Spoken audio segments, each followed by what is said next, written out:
Selama puluhan tahun, kita melihat Amerika, Kanada, dan Eropa sebagai satu blok monopolitik yang tak tergoyahkan. Namun hari ini, tabir solidaritas itu mulai runtuh. Washington kini terang-terangan menjalankan kebijakan America First, yang bukan hanya menyasar musuh, tapi juga mencekik ekonomi sekutu terdekatnya. Kanada mulai merasa dihianati, dan Eropa mulai menyadari bahwa mereka hanyalah pion dalam permainan besar Amerika. Kebijakan subsidi besar-besaran di Amerika telah menyedot investasi dari pabrik-pabrik di Jerman dan Prancis, membuat industri Eropa terancam bangkrut. Di sisi lain, Kanada terjepit dalam ketergantungan ekonomi yang membuat mereka kehilangan kedaulatan di hadapan tetangganya sendiri. Aliansi ini sedang retak dari dalam. Kepentingan nasional kini jauh lebih berharga daripada janji-janji setia di meja makan NATO atau G7. Di tengah situasi panas ini, Indonesia berdiri di posisi yang unik. Saat raksasa-raksasa itu saling sikut, Nusantara justru menjadi magnet baru bagi investasi global. Mengapa?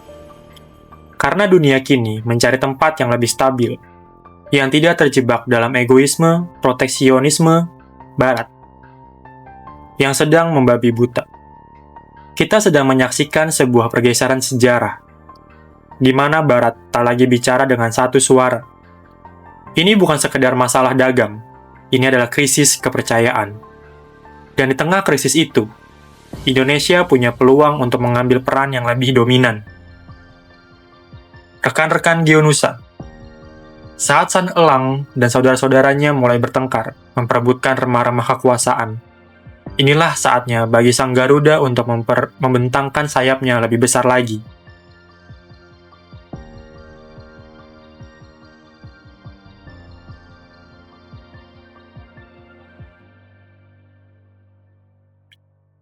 Eropa kini berada dalam dilema eksistensial di satu sisi. Mereka ditekan Amerika untuk memusuhi Cina, namun di sisi lain, ekonomi mereka akan mati tanpa akses ke pasar Asia. Disinilah Indonesia hadir sebagai jalan tengah. Pemimpin-pemimpin Eropa kini mulai sering datang ke Jakarta, bukan hanya untuk basa-basi diplomasi, tapi karena mereka butuh alternatif selain Amerika yang semakin tidak terprediksi. Mereka butuh nikel kita, mereka butuh pasar kita, dan yang paling penting, mereka butuh stabilitas kita.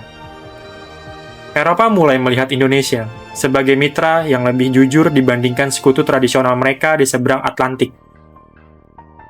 Kebutuhan mereka akan transisi energi, membuat nikel Nusantara menjadi barang yang lebih berharga daripada janji keamanan Amerika. Indonesia harus cerdas memanfaatkan kekecewaan Eropa terhadap Amerika. Kita bisa menawarkan kerjasama teknologi yang selama ini dihambat oleh Washington.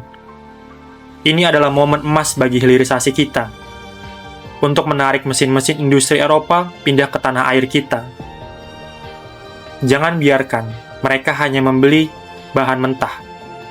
Paksa mereka membawa teknologi ke sini. Perpecahan Barat adalah celah bagi Indonesia untuk melakukan divergensi, aliansi. Kita tidak perlu lagi hanya bergantung pada satu standar teknologi atau suatu sistem keuangan. Saat Eropa mulai menjaga jarak dengan Amerika, Indonesia bisa masuk sebagai jembatan ekonomi baru yang menghubungkan kepentingan Barat yang moderat dengan kekuatan Timur. Ingat, saat sekutu Amerika saling curiga, mereka akan mencari kawan yang bisa dipercaya. Indonesia. Dengan prinsip bebas aktif adalah jawaban atas kepercayaan yang mereka cari. Kita bukan pelayan Amerika, dan kita bukan budak Cina. Kita adalah Indonesia, kekuatan baru yang menentukan arah masa depan.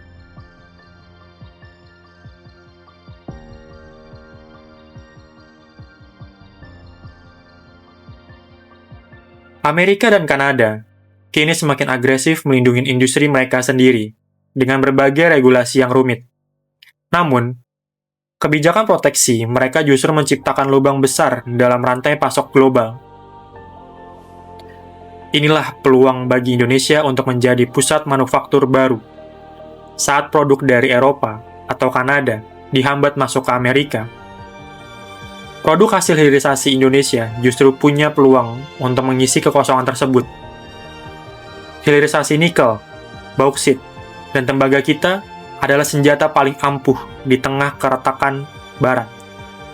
Mereka semua, baik Amerika, Kanada, maupun Eropa, sangat membutuhkan mineral untuk revolusi industri hijau mereka. Mereka butuh kita. Lebih dari kita membutuhkan mereka. Kita harus memainkan peran sebagai penyeimbang. Jika Amerika mulai memberikan syarat dan yang keberatan, kita bisa berpaling ke Eropa. Jika Eropa mulai banyak menuntut isu lingkungan yang tidak adil, kita punya posisi tawar untuk tetap bekerja sama dengan blok lain. Keretakan di blok Barat memberikan Indonesia ruang gerak yang lebih leluasa untuk bernegosiasi. Jangan pernah merasa kecil di hadapan mereka.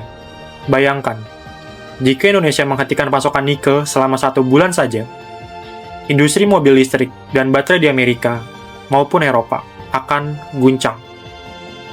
Kekuatan ini harus kita gunakan untuk memastikan investasi yang masuk benar-benar membangun kedaulatan digital dan industri nasional kita.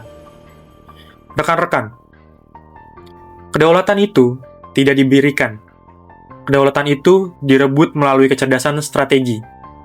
Saat Barat sedang sibuk dengan perang tarif antar mereka sendiri, Indonesia harus sibuk membangun fondasi industri yang paling kuat di kawasan.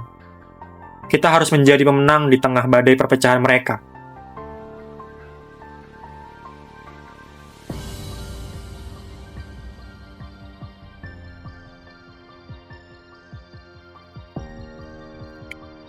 Tantangan terbesar kita adalah bagaimana menjaga agar Indonesia tidak tersesat atau terseret dalam konflik internal mereka.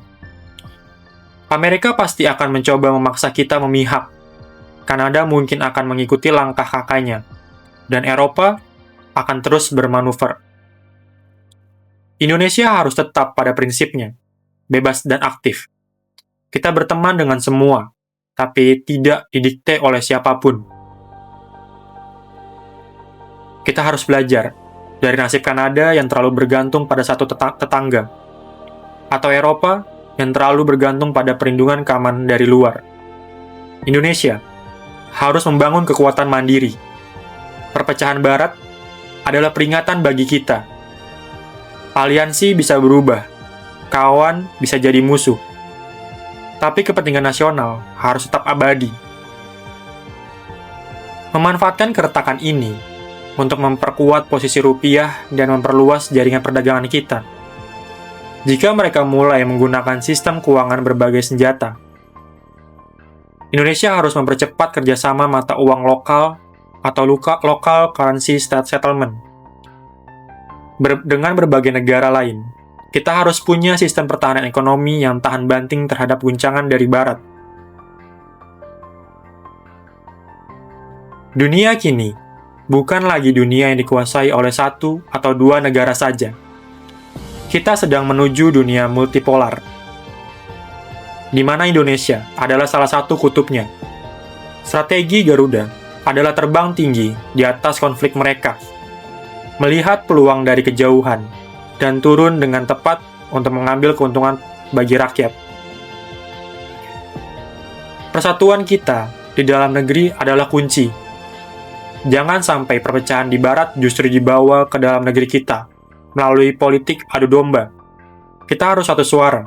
Indonesia emas 2045, bukan sekedar slogan, tapi target nyata yang akan kita capai pada saat dunia sedang mencari pemimpin baru.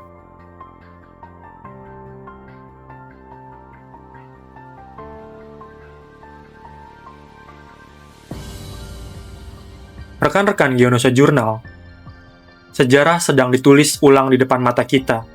Keretakan hubungan Amerika, Kanada, dan Eropa adalah tanda bahwa era dominasi tunggal Barat sudah mendekati akhir. Namun, di balik senja kekuatan mereka, ada fajar baru yang sedang menyingsing di Nusantara. Indonesia bukan lagi sekedar penonton, kita adalah pemain utama. Peluang emas ini hanya datang sekali dalam satu abad. Kita memiliki sumber daya, kita memiliki potensi strategis, dan kita memiliki keberanian. Saat sekutu Amerika saling sikut, Indonesia harus tampil sebagai bangsa yang tenang, cerdas, dan berdaulat. Dunia sedang memperhatikan kita. Mari kita gunakan setiap jengkal tanah dan setiap tetes energi yang kita punya untuk membangun kemandirian sejati. Jangan biarkan masa depan kita ditentukan oleh Washington, Ottawa, atau Brussels. Masa depan kita ditentukan di sini, di jantung Nusantara. Terima kasih telah menyimak analisis mendalam ini. Terus kawal kedaulatan kita, jangan pernah lelah mencintai bangsa ini. Dan mari kita buktikan bahwa Indonesia adalah pemimpin masa depan. Saya pamit dari siaran maraton malam ini, tetaplah kritis, tetaplah berdaulat, sampai jumpa di analisis berikutnya. Merdeka!